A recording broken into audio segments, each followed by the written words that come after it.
FNAF lore is confusing and complicated, and literally no one can ever agree on anything. And me personally, I hate theories and the Five Freddy's story, and there's a reason that I have never really talked about them on this channel. However, despite that, I do have some really stupid theories that actually make sense when you really think about it. So, in this video, I gathered some FNAF content creators who I know that aren't theorists and asked them to come up with a theory on Five Freddy's that actually makes sense, even if the theory is really stupid. In this video, I have 10 banger theories for you with some great special guests. So with that, don't forget to subscribe to help us hit 100k, and let's get into the video. So the first theory we have on this list is what I have called drug theory. And trust me, this will make complete sense, but is exactly what you think it is. So have you ever noticed that the spring-lock suits really make no sense? Like, if the suits can already be animatronics, why would there need to be an option to swap into suit mode for humans to wear? The in-game explanation is to save money on maintenance repairs, but me personally, I don't buy it. Fazbear Entertainment is known for making up false reasoning all the time. So my theory is that Mr. William Afton himself was actually using the spring-lock suits to make drug deals with the parents and other adults, while also being able to pretend to be a robot at the same time, as to not, make the children suspicious. How else do you think that William would be able to afford such high-tech buildings and animatronics in the future? You don't make that kind of money from a singular pizza place, no matter how successful it got. Even with 2 or 3 being open at the same time, you're not making like 20 million a year, which, yes, everything in the FNAF universe is extremely expensive. Although apparently the UK doesn't exist in the FNAF universe, so what do I know? Anyways, this leads to the missing children incident. Why would William kill the kids? Well, my theory is that they just saw him doing these drug deals, and out of fear of being caught, he killed them. I mean, drug lords killing kids? Where have I seen that one before? Now, after the kids go missing and are stuffed into the suits, one big question was, why were the children never found? Well, some people say that the kids are taken out of the suit, but remember when Vanessa in the movie said this? It's not just their ghosts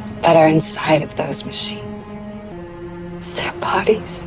And yes, I know movie lore isn't the same as the game lore, but considering we never got an in-game answer, this is the closest we ever got to one, so I'm rolling with it. My guess is that there was a certain department where William would hide his drugs in each one of the animatronics, as to not get caught, and he just put the kids in there. If you cut them up, they would fit in there for sure. I mean, yeah? I don't know. Anyways, after William was kicked out of Fazbear Entertainment, the business went into ruins and shut down, which explains a lot since without William's drug money to invest into the place, it just couldn't sustain itself. And even with future rebrands, it never reached the highs of the early days, with Five Freddy's 2 being open for like a week, and depending on who you ask, the FNAF 1 location is just a wreck. I mean, come on. My final piece of evidence for this theory is the Funtime animatronics and the concept of Remnant. So the Funtimes were rented out for birthday parties. Obviously we know this, but I actually think this explains a lot, since it's just another way to deliver drugs to Afton's clients, which makes sense. I mean, if you look inside the animatronics and the departments and all the special features, it makes it a lot easier. And of course, it has the ability to kill any witnesses. Now, Remnant is meant to be this soul juice that binds animatronics and souls together and all that sort of stuff, but in my opinion, Remnant is just the drug that William is selling. My evidence is the movie Sausage Party, which is weird. I mean, I know that movie was a absolute shit show. But in that movie, the plot is that the humans can only see the food actually move if they are high off bath salts. And considering the properties of Remnant, it would not surprise me if that once the kids were stuffed into the suits, in the same place that the drugs were stored nonetheless, the remnants of the Remnant were absorbed into the children's body and they bonded with the suit. I mean, come on, like, that's like proof right there. So there we are, drug theory. The first of our 10 theories today, and probably one of my favorites, as the idea of William Afton being a drug addict is just kind of funny and fits with his character a lot. He's not a psychopath, he's just high all the time. Anyways, we have a lot more theories to cover in this video, so let's get into theory number 2. So this theory is a bit weirder and more of an interesting parallel I noticed rather than a straight up theory that solves the FNAF lore. However, it does make complete sense in my mind. This theory will be a bit shorter, but basically the idea is when looking at the characters of William Afton and Anakin Skywalker from the Star Wars movies, you can see a lot of parallels which make this comparison quite funny. For starters, both were prodigies in their chosen study of work, whether that be the Force or robotics. However, due to pride or other malicious reasons, neither ever reached their full potential. Plus, Anakin was also known for building and designing robots, building the droid C-3PO. So both are actually robot builders and tinkerers, redesigning old tech to better fit their needs. Both portrayed a man who thought they could trust them, Henry or Edwin for William and Obi-Wan for Anakin. Both had marital problems and ended up losing their wife one way or another. Both killed kids, yes, both killed kids, and both had a very toxic relationship with their eldest son, who would end up defeating them or directly assisted in defeating them in some way, shape, or form. Both were trapped in suits, both survived being set on fire multiple times, and both died in the suits that they were cast into, the suits that made them stronger than they ever were beforehand. So yeah, it actually makes complete sense, which is hilarious. But now I want to take your attention back to the FNAF lore again, with a theory that came from none other than Max Motor Frogger25. The rules for safety poster. It's been there since the very beginning in FNAF 1, and one rule has always stood out. Don't poop on I'm laughing at fucking poop. I'm such a child. The origins of this rule have always been overlooked, but what if I told you FNAF's newest edition, Secret of the Mimic, solves why this rule exists? Let me explain. Throughout the game, you can find some logs that provide insights to Murray's costume manor and its employees. Within there is an email sent from Marco Salmon from TJ Frank. It reads, on July 21st, 1975, Murray's costume manor hosted a party to celebrate the opening of our new research and development floor. According to eyewitness accounts, you had entered the R&D floor during the party and shamelessly urinated on the new equipment. We can see Mr. Marco Salmon peed on store equipment, leading to him being fired from MCM. We can infer that management made a new rule after this for staff to follow: no peeing on store property. So how does this translate to the no pooping rule in FNAF 1? Well, as we know, Edwin's animatronic designs were stolen and copied with slight alterations by Afton, now used for Fazbear Entertainment. I believe Afton stole more than that, however, for his location, adapting the rules that were in place at Murray's costume manor and changing them slightly to prevent suspicion, just as he did with the animatronics. One of those rules he copied and altered would have been the no peeing on store property rule, changing it to no pooping instead, and thus resulting in the well-known no pooping on the floor. That has been there ever since the first FNAF game. But hey, that's just a theory. A Frogger theory. Thanks for watching. Alright, after that very awesome theory from Frogger25, I thought I would come back to a very funny theory about the UK, and contrary to YouTube comments, I am not British. Anyways, this theory is called the British Bear Theory, and here's what it is. In the Five Nights at Freddy's universe, bears are canonically extinct, which we know from security breaches, intercom messages, which is heard in the elevator sometimes. Did you know that bears like pizza sauce more than honey? It's true. Before their extinction, bears were known to attack pizza delivery trucks more than any other food service vehicles.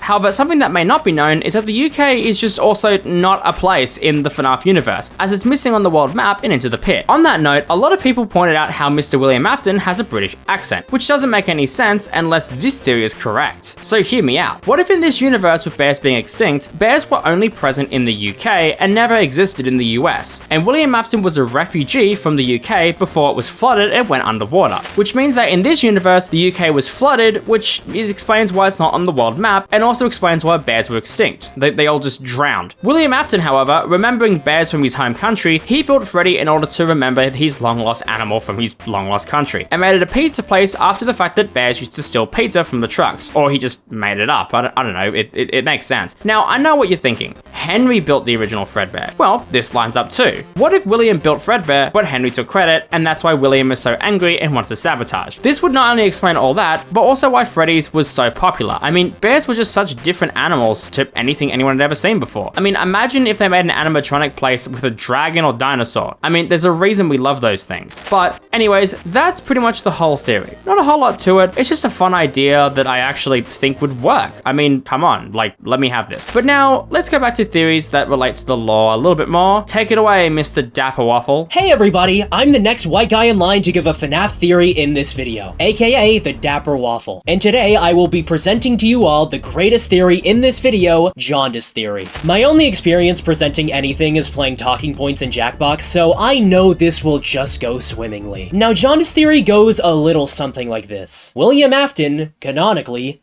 has jaundice, a condition that makes your skin yellow like a Simpson. And most of the evidence for this theory stems from the golden goose for FNAF theorists, Midnight Motorist. I mean, the minigame starts with a smoking gun right off the bat. In other minigames, Afton has a purplish coloring to him, but once he gets out of his car, he's suddenly turned yellow like SpongeBob. William Afton sports jaundice, he speaks in jaundice, but most importantly, in Midnight Motorist, you can take a hidden path to a supposed bar called JR's. Now, most people think this stands for juniors. However, in reality, reality, this establishment actually stands for Jaundice Reveal. Another hint towards Afton's recent acquisition of Jaundice, perchance. I don't know how this theory has flown under the radar so much, as evidence for it is even present in the FNAF 3 Night 5 minigame. In FNAF 3, throughout the entire game, we can see that the Springtrap suit is green, but when we play the minigame where William Afton dons the Springtrap suit, its color has suddenly shifted to yellow. Very, very interesting. My final piece of evidence for Jaundice theory is this.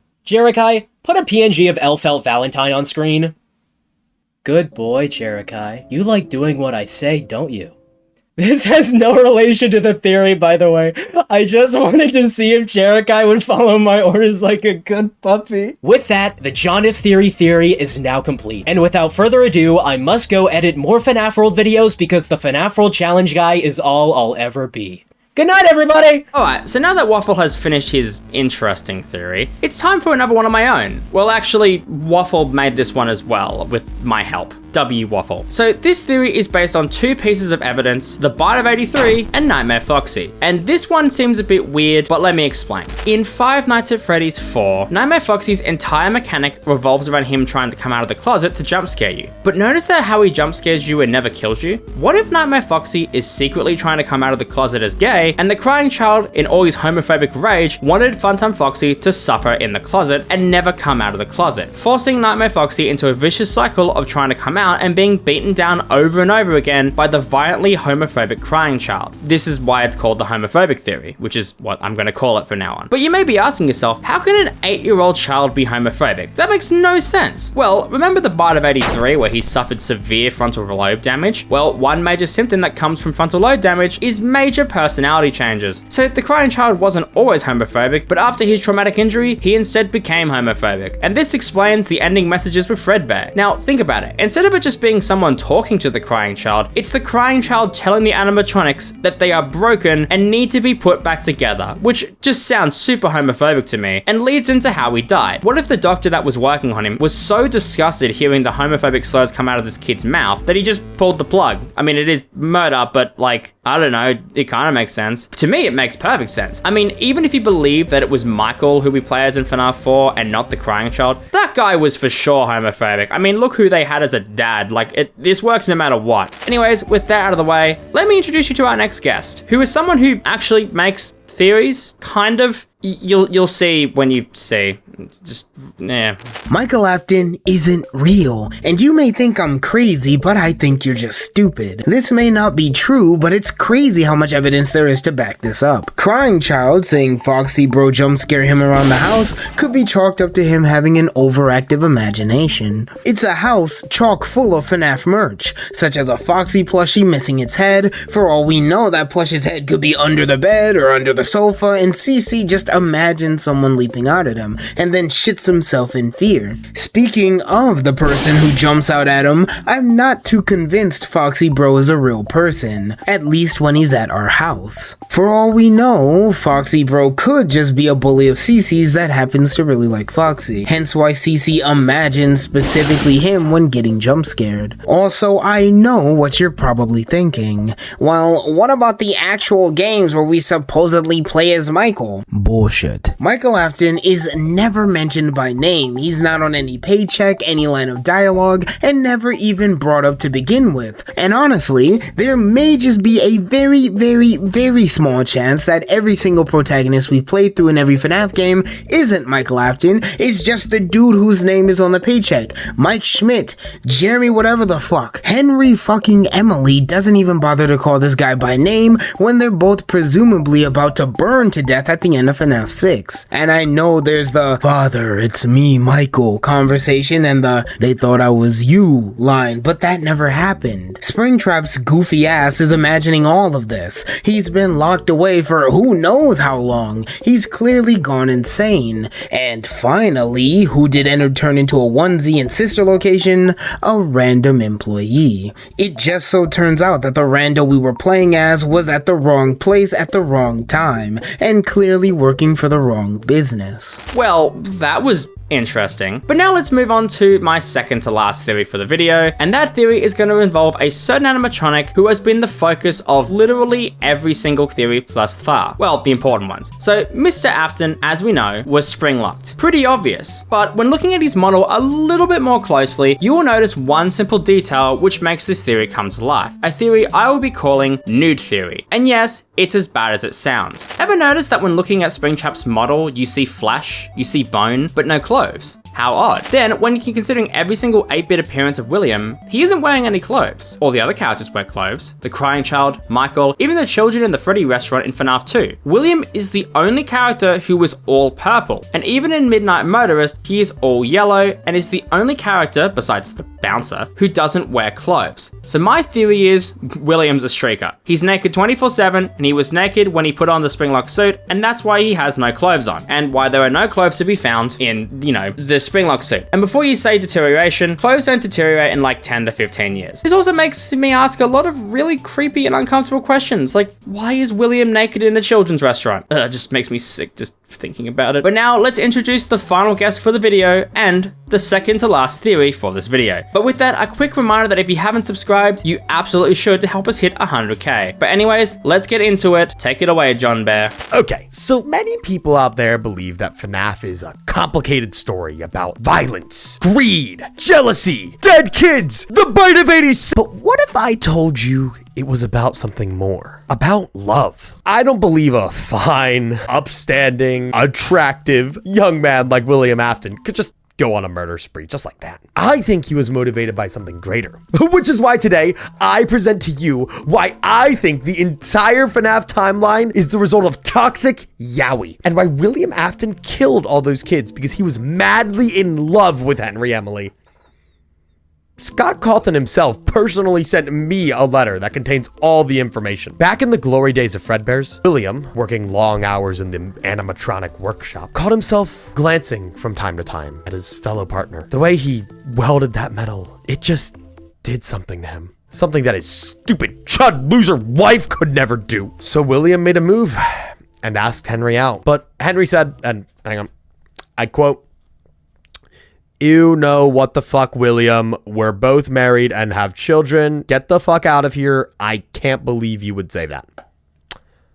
Rough. William, heartbroken, left the workshop and did the only sensible thing that you can do after realizing that your blessed yaoi was doomed all along, murdered Henry's daughter. And like a ton of FNAF stuff happens, yada yada, the bite of 87, Springlock, I always come back, that part, and then FNAF 6. You see, William had been trying to find Henry for years. He figured his new Springlocks would be able to entice Henry to accept him as his lover. Because, I mean, after all, you know what they say, there's no better cock than Spring locks. When William Afton burns in the FNAF 6 ending, that picture of him isn't him screaming in agony. It's actually a smile because he realized that his beloved Henry-san finally noticed him. They could finally be hot and gay together in hell. Anyway, I'm sure if you really look into it, you'll believe me. You'll find so much evidence scattered all around Five Nights at Freddy's that William was madly in love with Henry Emily. And maybe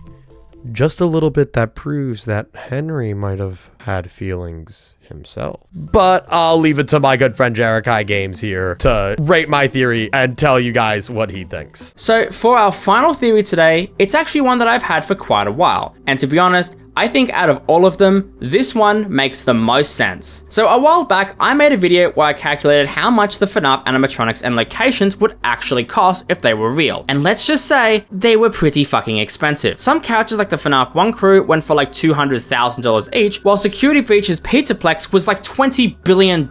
And that got me thinking, how could William Afton and the rest of the Fazbear Entertainment higher-ups actually afford all of this? I mean, the Pizzaplex would need to make like $50,000 a day just to break even. Not only that, but William was able to build an entire underground bunker underneath his house to do his experiments. Where is all of this money coming from? Well, that's where this theory comes in. When you think of the government, you think top secret experiments and projects where they put way too much fucking money into it. Well, what if Freddy Fazbear's Pizza and all of its tie-ins was just an experiment? What if Afton was being paid to fund Freddy's in order to harness the power of immortality and discover the secrets of Remnant? I mean, there's no way one man could do do it all, but with government funding, anything is possible. And you know that immortality is something that the government would be extremely interested in learning about. My last piece of evidence for this theory actually comes from Henry, since my theory is that William was being paid, but also wasn't telling Henry, but he somehow found out and built the puppet to try and stop William, and we all know how that went from there. It also explains how Afton was moving on to the fun times with all this funding, while Freddy's died in the background. It's the same money situation as drug theory, but it actually makes a little bit more sense. It also explains how William was able to survive being springlocked, since he just used the results from his experiments to keep himself alive. It also explains how William was able to upload his conscience to a virus for help wanted if we want to go there, but now we're getting a bit too complicated. I don't want to drag this video out anymore. My point is, it makes sense. And when you think about it, any theory in Five Nights at Freddy's will make sense if you really think about it. And that is the beauty of Five Nights at Freddy's. So don't get upset if someone has a different opinion than you, because the FNAF law is just ridiculous and nobody is right. The law actually sucks. It's been jerakaigamez, and I'll see you next time.